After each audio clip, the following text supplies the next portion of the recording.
ট্রেনটা ঝমঝম করতে করতে ঝাঁপুইগঞ্জের দিকে এগিয়ে চলেছে। প্রচণ্ড গরমে ট্রেনে বসে হাঁসফাঁস করছে সকলে, যদিও খুব বেশি লোক বসেনি ট্রেনের কামরায়। বেনু, অমিত আর শৈবাল বাড়ি ফিরছে। প্রতি সপ্তাহে এই শুক্রবারের বিকেলে তারা তিনজন বাড়ি ফেরে। শৈবাল বড়বাজারের এক সেটের কাছে খাতা লেখার কাজ করে। বেনু আর অমিত পলিটেকনিক করছে কলকাতার একটা কলেজ থেকে। বাপরে, কি গরম রে ভাই! খবরে খালি বলছে বৃষ্টি আসবে আর আসবে, আসে আর না। ওহ, তা যা বলেছ শৈবালদা, গরমে মাথার চুল পর্যন্ত গরম হয়ে যাচ্ছে। কাল বৈশাখী উঠলে বাঁচা যেত। আজ উঠবে, আজ সকালেই তো খবরে দেখলাম। তবে হ্যাঁ, কাল বৈশাখী উঠলে কিন্তু বাড়ি পৌঁছানো খুব চাপ হয়ে যাবে। ওর মনে হয় হারাদার দোকান থেকে সাইকেলটা নিবি আর চোখ কান বুঝে প্যাডেল করবি। মাত্র 20 মিনিটের তো রাস্তা রে ভাই। কড় কড় কড়াত বিশাল একটা বাজ ডেকে উঠল সারা আকাশ জুড়ে। ওদের তিনজনের সমস্ত স্ফূর্তি যেন এক নিমেষে ঝুপ করে নিভে গেল। এই সেরেছে, বৃষ্টি শুরু হবে গো শৈবালদা, আর তোমাকে চোখ বুজে প্যাডেল করতে হবে না। শৈবাল অমিতের কথা শুনে একটু নাক কোঁচকালো, যেন তার কথাটা ঠিক পছন্দ হলো না। এমন সময় ঝুমঝুম করে বৃষ্টি শুরু হলো। বৃষ্টির ফোঁটা ট্রেনের ছাদে বাজনা বাজিয়ে চলল ক্রমাগত। সাদা ফ্যানের মতো কুয়াশা সৃষ্টি হলো ধীরে ধীরে। একচক্ষু দানবের মতো ট্রেনটা ছুটে চলল ঝাঁপুইগঞ্জের দিকে। ট্রেনটা যখন ঝাঁপুইগঞ্জ হল্টে ঢুকলো, তখন বৃষ্টি চলছে পুরোদমে। ট্রেন থামতেই তিনজনে প্রায় দৌড়ে নামলো প্ল্যাটফর্মে। ট্রেনটা যেমন এসছিল তেমনই চলে গেল বৃষ্টি মাথায় নিয়ে। এবার কি হবে গো শৈবালদা? সঙ্গে ছাতাটা তো নেই গো।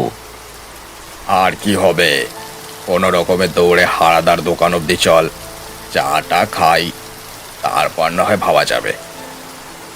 তিনজনের সেই মতো একরকম দৌড়েই বেরিয়ে পড়লো স্টেশন থেকে। 2 কদম দৌড়েই পৌঁছে গেল হারাদার দোকানে। দোকানের একদিকে 2টো সাইকেল দাঁড় করানো। কি বৃষ্টি মাথায় নিয়ে ফিরলি বলতো ভাই? সবে সন্ধ্যে 5:30, এখনই সব অন্ধকার হয়ে গেছে। আয় আয়। আর বলো না, চা খাওয়াও তো, আর চাবিগুলো দাও, বৃষ্টি কমলেই বেরিয়ে পড়ব।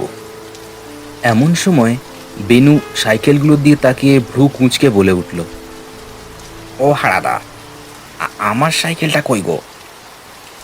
আর বলিস কেন, নেট তো এসেছিল, সেবাটা নিয়ে গেল। বলল 10 মিনিটেই আসছি। তারপর তো শুরু হলো এই বৃষ্টি, ব্যাটার আর দেখাই নেই। বেনুর মুখটা করুণ হয়ে গেল শুনে। কাঁচুমাচু মুখ করে সে সবার দিকে তাকিয়ে রইল। আরে ঠিক আছে, তুই আমার কেরিয়ারে উঠিস, রাস্তায় নিত্যকে পেয়ে গেলে নিয়ে নিস তোর সাইকেল। তিনজনে চায়ের কাপ হাতে নিল। এরপর বৃষ্টির বেগ একটু কমেছে যেন, কিন্তু ধীরে ধীরে হাওয়া শুরু হচ্ছে। হাওয়ায় ধীরে ধীরে গাছগুলো দুলছে। দোকানের সামনের বেঁটে তাল গাছ দুটোর নিচে একটা লোক দাঁড়িয়ে আছে মনে হচ্ছে। অন্ধকারে লোকটার মুখ দেখা যাচ্ছে না। ওখানে কেউ দাঁড়িয়ে আছে না? এই দেখ তোরা। হ্যাঁ, তাই তো। এই, কে রে? কে ওখানে? কোনো উত্তর আসে না। বৃষ্টি খুব জোরে না হলেও সবকিছু ভালো করে দেখা যাচ্ছে না জলের ছিটে। দোকানেও খুব বেশি আলো নেই, সামান্য হ্যারিকেনের আলোই আছে শুধুমাত্র। চেহারা দেখে তো নেত্য মনে হচ্ছে। এই, কে রে? নেত্য নাকি? তবু কোনো উত্তর আসে না। লোকটা ঠায় দাঁড়িয়ে থাকে সেখানে। নিত্য মনে হয় না। নিত্য হলে তো সাইকেলটা সঙ্গে থাকতো না। তা হারাদা, নিত্য গেছে কোন দিকে? ওই তো বটতলার লোহা পুলের দিকে। আরে ও বেটা বেরোলো, আর সঙ্গে সঙ্গে বৃষ্টি নামলো। আরে, লোকটা কোথায় যাচ্ছে?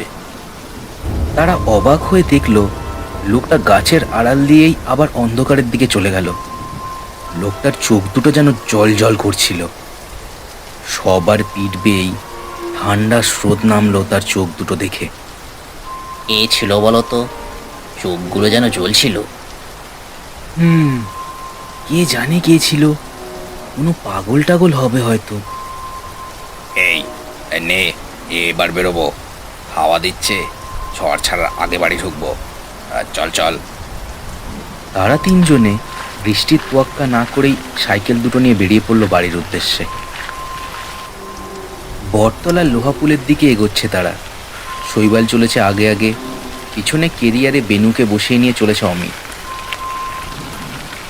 কে ছিল বলো তো শৈবালদা? আমার তো বেশ ভয় ভয় করছে, চোখ দুটো কেমন জ্বলছিল। কি জানি ভাই, এই গ্রামে তো ভূত প্রেত আছে বলে জীবনেও শুনিনি।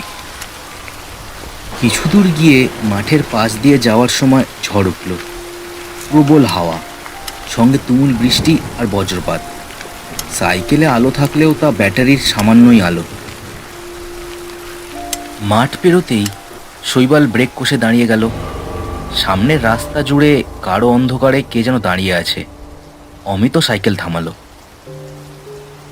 এই কে রে? এই ঝড়ের মধ্যে দাঁড়িয়ে কে ওখানে? লোকটা আঁধার ছেড়ে বেরিয়ে এলো। সারা গায়ে কাদার আস্তরণ, কপাল কেটে রক্ত পড়ছে। তার মুখটা তবুও চিনতে পারলো তারা। নেত্য, তুই এখনো ঝড়ের মধ্যে এখানে কি করছিস?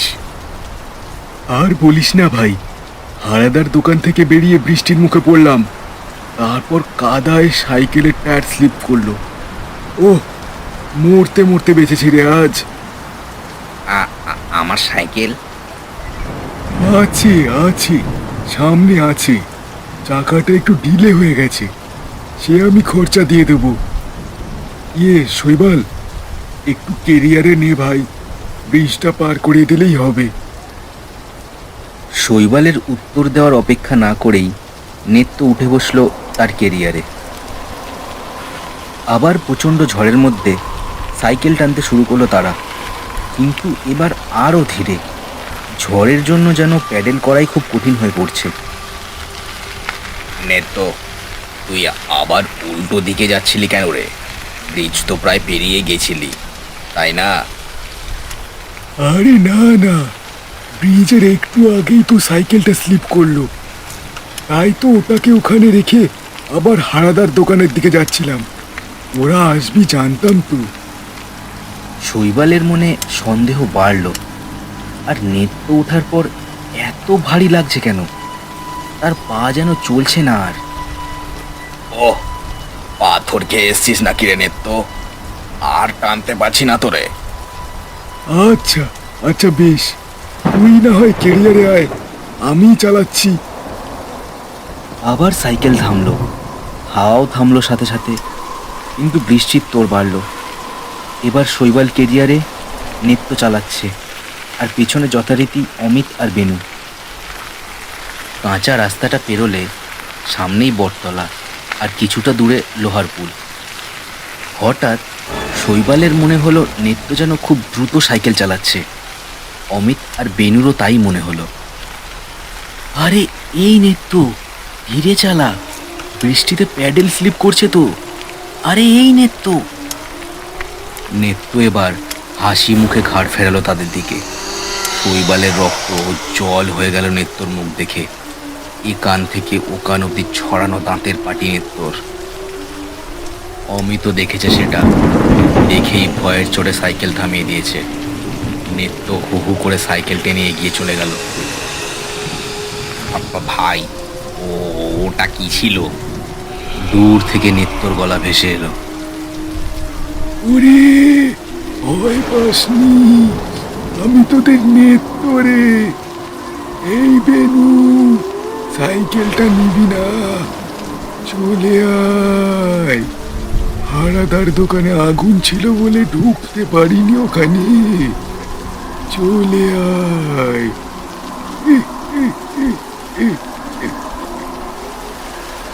রক্ত জল করা সেই হাসি শুনে অমিত আর বেনু পাথরের মতো দাঁড়িয়ে রইল পথের ওপর। আমার মনে হয় নেত্যকে ভূতে ধরেছে রে। এবার হয়তো আমাদেরও শেষ করতে চায়। এই রে শৈবালদা, শৈবালদাকে তো বাঁচাতে হবে। কি কি বলছিস? পাগল হলি?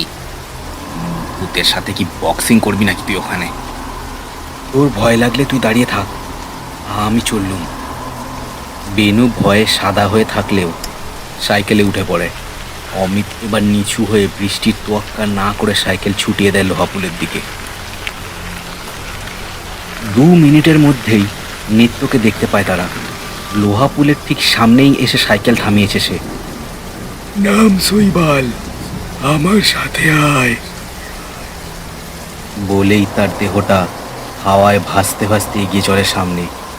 বৃষ্টির ধোঁয়ার সাথে যেন মিশে যাচ্ছে তার দেহটা। শৈবালও মন্ত্রমুগ্ধের মতো এগিয়ে যায় এবার তার পেছনে। অমিত আর বেনু দৌড়ে যায় শৈবালের পেছনে। কাদায় পা স্লিপ করছে ক্রমাগত তাদের। শৈবালদা দাঁড়াও, শৈবালদা এগিয়েও না। জোরে দৌড়ো ভাই, ব্রিজের দিকে কেন নিয়ে যাচ্ছে কে জানে। লোহার পুলের ওপর উঠে পড়ে শৈবাল আর নেত্র। নেত্রর দেহটা ভাসতে ভাসতে চলেছে সামনে। অমিত আর বেনুও দৌড়ে চলে আসে শৈবালের পেছনে। শৈবালদা যেও না, শৈবালদা। এত কাছ থেকে ডাকটা শুনে চটকা ভাঙে শৈবালের। চমকে সামনে তাকিয়ে দেখে নেত্রর ফ্যাকাশে দেহটা হাওয়ায় ভাসছে। ব্রিজের মাঝ বরাবর এসে পড়েছে তারা। ততক্ষণে অমিত আর বেনুও দৌড়ে এসে দাঁড়িয়েছে তার পাশে।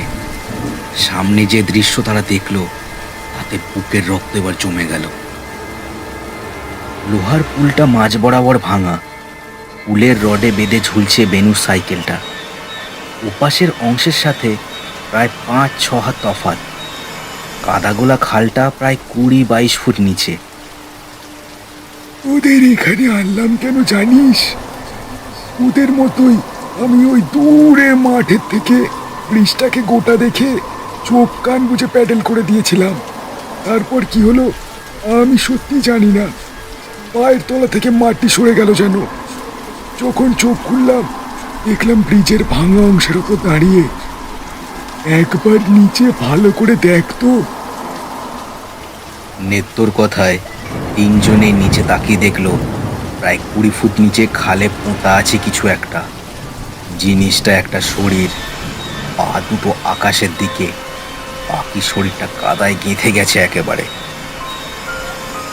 আমি চাইনি আমার মতো অবস্থা তোদেরও হোক। পারলে আমার বাড়িতে খবর দিস। প্রবল বৃষ্টিতে সকলের চোখ যেন ঝাপসা হয়ে আসছিল। নেত্রর দেহটা ধীরে ধীরে মিলিয়ে যাচ্ছে বৃষ্টির ফোঁটার সাথে।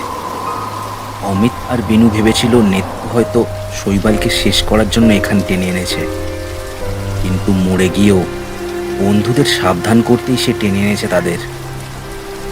একদলা কষ্ট সকলের গলার কাছে যেন ঠেলে উঠছে। বৃষ্টির তোর ধীরে ধীরে বেড়েই চলেছে তখনও।